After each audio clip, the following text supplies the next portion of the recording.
Un picky eater, qu'est-ce que c'est? Les parents d'Ariane, 3 ans, sortent d'une consultation pluridisciplinaire autour de l'oralité alimentaire. Ils sont inquiets car Ariane mange très peu et elle est très sélective. Le pédiatre et l'orthophoniste ont évoqué un profil de picky eater. De quoi s'agit-il? Le picky eater ou petit mangeur. Picky eater est un terme anglais qui a plusieurs traductions en français. On parle de petit mangeur, de mangeur difficile. Il s'agit d'une personne, enfant, adolescent ou adulte, qui se contente de manger de petites quantités d'aliments, qui est souvent sélectif, mais qui, au final, a une croissance régulière. Il ne s'agit pas d'une pathologie alimentaire, mais plutôt d'un profil particulier, tout comme on voit parfois de bons mangeurs. Il est utile de poser des mots sur cette situation. Comme dans tout diagnostic, il s'agit d'identifier ce qui se passe pour Ariane afin de proposer un accompagnement adapté pour elle et ses parents. En effet, bien qu'il ne s'agisse pas d'une maladie, les parents des picky eaters sont souvent inquiets car ils trouvent que leur enfant mange bien moins d'aliments et surtout en moins grande quantité que les petits copains chez l'assistante maternelle ou à la crèche. Comment se comporte un picky eater? Le picky eater présente une certaine sélectivité et a tendance à fractionner ses prises alimentaires. Il va rarement manger de grandes quantités d'aliments à la fois et va être un peu plus difficile que la moyenne. Son panel alimentaire est restreint, c'est-à-dire qu'il accepte habituellement un petit nombre d'aliments.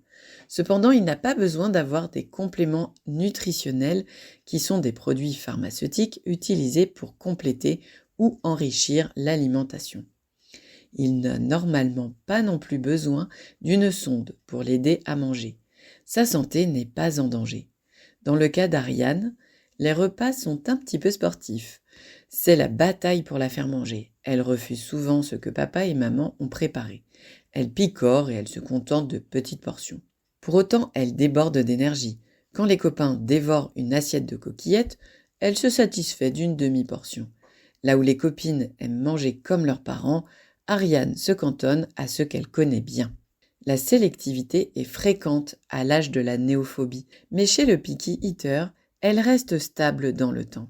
La régularité de la courbe de poids est un élément important du diagnostic, qui est posé par des professionnels de santé. Certains individus sont toujours des petits gabarits, tout en restant en bonne santé. Les picky eaters sont plutôt minces, c'est leur morphologie. Cette particularité ne les empêche pas de grandir, d'apprendre à marcher, à parler, d'avancer dans les apprentissages scolaires, de faire du sport, puis, par la suite, d'exercer un métier et d'avoir une vie normale. C'est presque comme s'ils avaient besoin de moins d'apports que d'autres personnes pour mener à bien leur croissance, puisqu'ils semblent picorer la plupart du temps. Généralement, ils sont en bas de la courbe de poids et parfois de taille, mais ils restent dans leur couloir. C'est-à-dire que, sur le carnet de santé, la courbe évolue de façon régulière. D'où vient ce profil? Peut-on le prédire? La notion de picky eater est assez récente dans la littérature médicale. Dans le domaine de l'alimentation, les connaissances évoluent en permanence. Les études concernant les picky eaters sont de plus en plus nombreuses, sans pour autant arriver à un consensus sur la définition exacte, les causes et les manifestations de ce profil alimentaire. Même si le mot n'est pas posé tout de suite, on est parfois picky eater depuis la naissance. C'est le cas pour Ariane, qui n'a jamais terminé ses biberons. Certains enfants ayant eu une alimentation difficile au départ, comme les grands prématurés, sont parfois picky eaters. Ce n'est pas une fatalité et surtout ce n'est pas grave. Les repas de la première année peuvent être difficiles avec les picky eaters. Les parents sont inquiets, ils ont du mal à savoir si ce que mange leur enfant est suffisant et ils vont parfois vouloir le forcer à avaler davantage de nutriments. De plus, ils sont frustrés de constater que leur enfant est plus sélectif que la moyenne. Parfois, dans la maternité, les professionnels de santé ont dû insister pour que l'enfant se nourrisse, parce qu'il était particulièrement chétif et réclamait peu. Cela peut laisser des traces chez les parents qui ne se font plus confiance dans leur capacité à bien écouter les besoins de leur enfant. En effet, les parents ont parfois pris l'habitude de nourrir leur bébé davantage pour le faire grossir que parce qu'il leur signalait sa faim. Comment accompagner un enfant picky eater? La première chose à faire, c'est d'en parler avec le médecin généraliste ou le pédiatre. Ce professionnel de santé vérifie que l'enfant est en bonne santé, que la courbe de poids est régulière. Cela peut suffire à rassurer les parents. Il arrive que l'on sollicite aussi un avis orthophonique. Lors d'un premier rendez-vous, appelé bilan, l'orthophoniste étudie le développement global de l'enfant, la façon dont les repas se sont passés jusqu'à présent.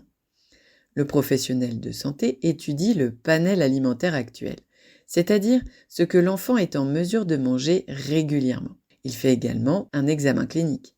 Durant ce bilan, l'orthophoniste vérifie que l'enfant n'a pas de particularité qui explique les repas difficiles. La mastication est-elle bien en place ? La sensibilité de la bouche est-elle adaptée ? L'idéal est de proposer un essai alimentaire lors du bilan et parfois de visionner avec les parents des vidéos des repas à la maison, si c'est nécessaire. On peut aussi en parler avec la crèche ou l'assistante maternelle si les parents le souhaitent. Tous ces éléments vont participer au diagnostic s'il n'a pas été posé et permettre de proposer un suivi si besoin. Le suivi orthophonique d'un enfant picky eater peut avoir plusieurs objectifs. Rassurer les parents, les accompagner pour faire découvrir de nouveaux aliments à leur enfant, trouver des stratégies pour des repas apaisés. Même si être picky eater n'est pas une maladie, on peut avoir besoin d'aide pour apprendre à gérer les repas difficiles sans forçage. L'orthophoniste est là pour développer la curiosité alimentaire de l'enfant, guider la famille dans les essais à reproduire à la maison, veiller à ce que l'anxiété ne soit plus au premier plan lors des repas. Le partenariat parental est indispensable dans ce type de suivi. Être un picky eater, ce n'est pas une maladie. C'est un profil alimentaire qui inquiète toujours les parents, surtout s'ils comparent leur enfant aux autres enfants qu'ils connaissent. En cas de doute sur les difficultés alimentaires d'un enfant, le premier interlocuteur est le médecin qui pourra, au besoin, prescrire un bilan orthophonique. L'orthophoniste est formé à accompagner les familles dans les situations alimentaires complexes.